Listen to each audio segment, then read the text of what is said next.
പ്രിയരെ, ദൈവം തൻ്റെ മക്കളെ അനുഗ്രഹിക്കുവാൻ വേണ്ടി തിരഞ്ഞെടുത്തിരിക്കുന്ന പുലർകാല വിചിന്തനം. ഇന്നത്തെ ഈ പുലർകാല വിചിന്തനത്തിൽ നമ്മൾ ധ്യാനിക്കുവാൻ പോകുന്നത് സാമുവേൽ പ്രവാചകനെ കുറിച്ചാണ്.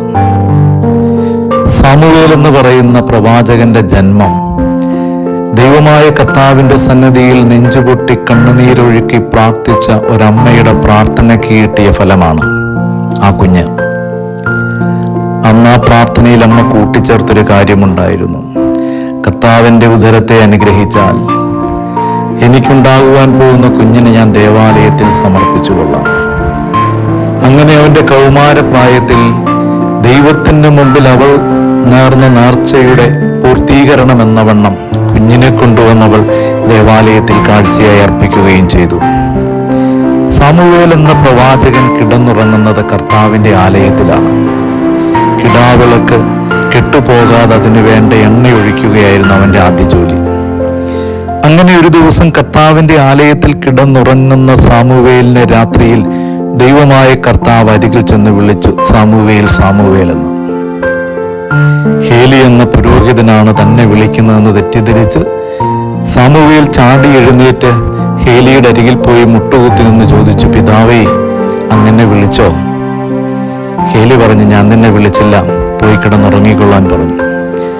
രണ്ടാമതും അവൻ ഉറക്കത്തിലേക്കൊന്ന് വഴുതി വീഴുവാൻ തുടങ്ങുമ്പോൾ ദൈവത്തിന്റെ സ്വരം വീണ്ടും അവനെ തേടിയെത്തി, സാമുവേലേ, സാമുവേലേ എന്ന് വിളിച്ചു.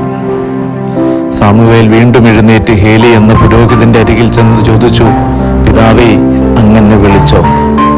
ഹേലി പറഞ്ഞു, മകനെ, ഞാൻ നിന്നെ വിളിച്ചിട്ടില്ല.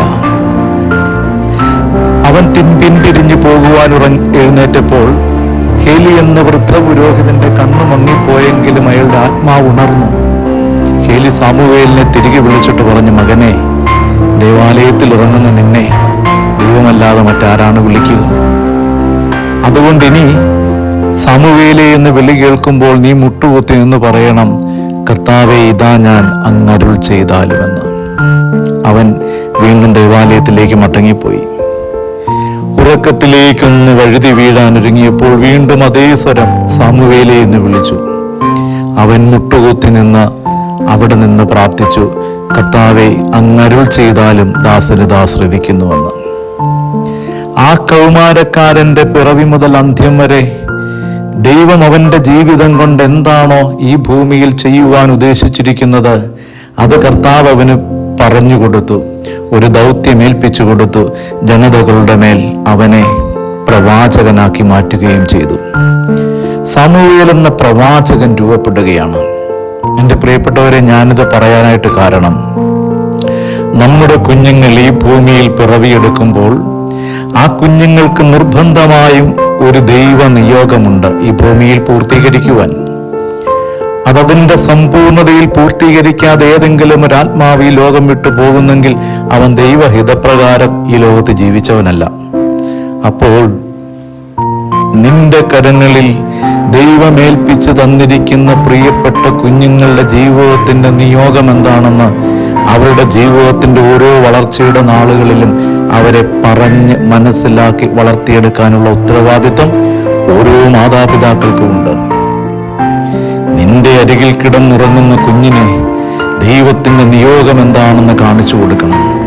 ഹേലി കാണിച്ചതുപോലെ, മകനെ, നീ അസാധാരണമായൊരു സ്വരം വീണ്ടും കേൾക്കുന്നുണ്ടെങ്കിൽ നീ അവിടെ മുട്ടുകുത്തി നിന്ന് ദൈവത്തോട് പറയണം, ഇതാ അങ്ങയുടെ ദാസൻ അരുൾ ചെയ്താലുമെന്ന്. നിന്റെ കുഞ്ഞുങ്ങൾക്ക് ഈ ദൈവസ്വരം കേൾക്കുവാനുള്ള വഴി നീ ഒരുക്കി കൊടുക്കുന്നുണ്ട്. ഇനി കർത്താവാണ് അവരോട് സംസാരിക്കുവാൻ പോകുന്നതെന്ന് ജീവിതത്തിന്റെ സാഹചര്യങ്ങളെ വിലയിരുത്തിയിട്ട് നിന്റെ കുഞ്ഞുങ്ങളെ നീ പഠിപ്പിക്കുന്നുണ്ടോ, മനസ്സിലാക്കി കൊടുക്കുന്നുണ്ടോ? അത് ചെയ്യുമ്പോഴാണ് യഥാർത്ഥ മാതാപിതാക്കൾ രൂപപ്പെടുന്നത്. നിന്റെ കുഞ്ഞുങ്ങളുടെ മേലുള്ള ദൈവത്തിന്റെ ഹിതം ആദ്യം അറിയണം നീ, എന്നിട്ട് ആ കുഞ്ഞുങ്ങളെ ആ ഹിതത്തിലേക്ക് വളർത്തിയെടുത്തുകൊണ്ട് വരണം. അതാണ് മാതാപിതാക്കളെ ദൈവം ഏൽപ്പിച്ചിരിക്കുന്ന ജോലി. വെറുതെ നിങ്ങൾക്കുണ്ടായതല്ല മക്കൾ. ഉദരഫലം അനുഗ്രഹമായി ദൈവം നിങ്ങളുടെ കരങ്ങളിൽ നൽകിയെങ്കിൽ അതിൻ്റെ പിന്നിൽ ദൈവത്തിന് ഒരു നിയോഗമുണ്ട്, ഉദ്ദേശമുണ്ട്. അത് മക്കളിലൂടെ പൂർത്തീകരിക്കുവാൻ അവരെ സഹായിക്കുക എന്നുള്ളതാണ് മാതാപിതാക്കളുടെ ദൗത്യം.